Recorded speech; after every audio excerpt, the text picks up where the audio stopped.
গ্রীষ্মকালীন রক্ত সংকটে ধুঁকছে মালদা জেলার ব্লাড ব্যাংক।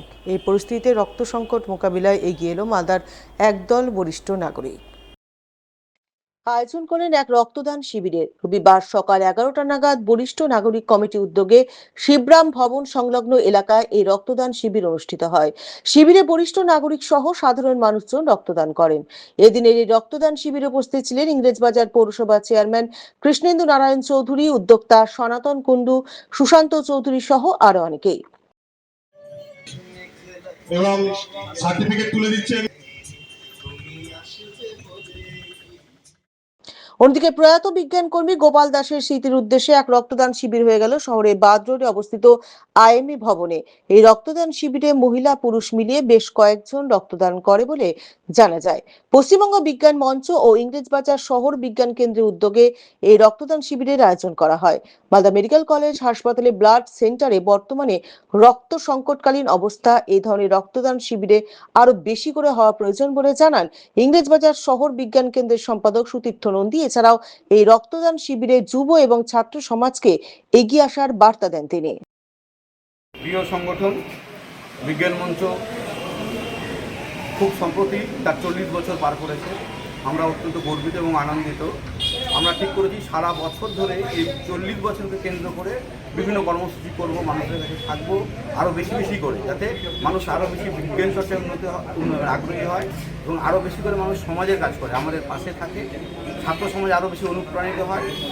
এরকম ভাবনা থেকে আমাদের বিজ্ঞান মঞ্চের কাজকর্ম করা।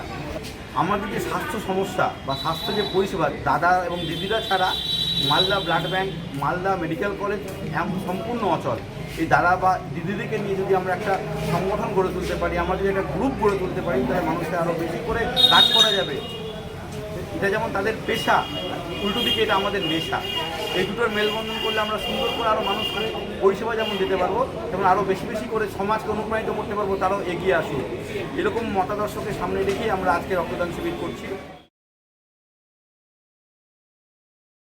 স্টেট লেভেল এডুকেশনাল ডেভেলপমেন্ট অর্গানাইজেশনের উদ্যোগে রবিবার সারা রাজ্যের পাশাপাশি মালদা জেলাতেও অনুষ্ঠিত হলো জানা অজানা মেধা অন্বেষণ পরীক্ষা। প্রথম শ্রেণী থেকে দশম শ্রেণী পর্যন্ত ছাত্রছাত্রীরা এই পরীক্ষায় অংশগ্রহণ করে।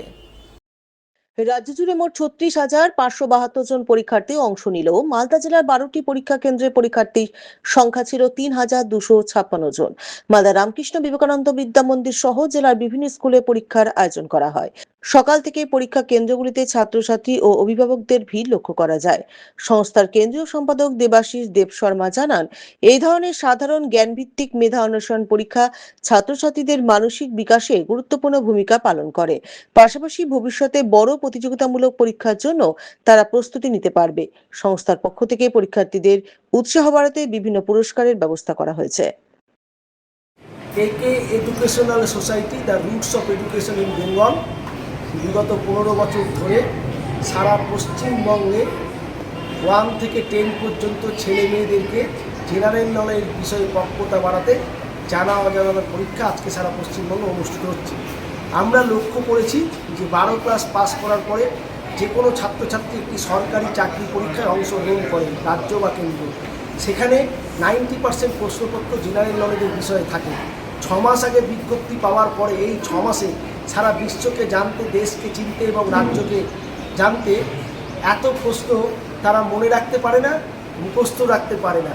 সেই জন্য আমরা লক্ষ্য করে দেখেছি রিটিন পরীক্ষায় বেশিরভাগ ছাত্রছাত্রীরা পাস করতে পারে না। তাই আমরা 1 থেকে 10 পর্যন্ত ক্লাস অনুযায়ী ধাপে ধাপে জেনারেল নলেজের বিষয়গুলোকে ছাত্রদেরকে অবহিত করে বুক লাভার তৈরি করে পড়াশোনার প্রতি আকৃষ্ট করছি, যাতে 10 বছরে সে সারা বিশ্ব, দেশ এবং রাজ্যের জেনারেল নলেজের বিষয়ে তার দক্ষতা হয়ে যাবে। মানে 10 বছর পরে যে কোনো পরীক্ষায় সে বসলে সে সফলতা পাবে। এই উদ্দেশ্যেই আমরা জানা অজানা পরীক্ষার আয়োজন করেছি এবং অক্টোবর মাসে আমরা 71 থেকে 100 নম্বর প্রাপক ছাত্রছাত্রীদেরকে মালদা কলেজ অডিটোরিয়ামে অনুষ্ঠানের মধ্যে দিয়ে জেলার বিশিষ্ট শিক্ষাবিদ ও প্রশাসনিক কর্তাদের হাত দিয়ে পুরস্কৃত করি।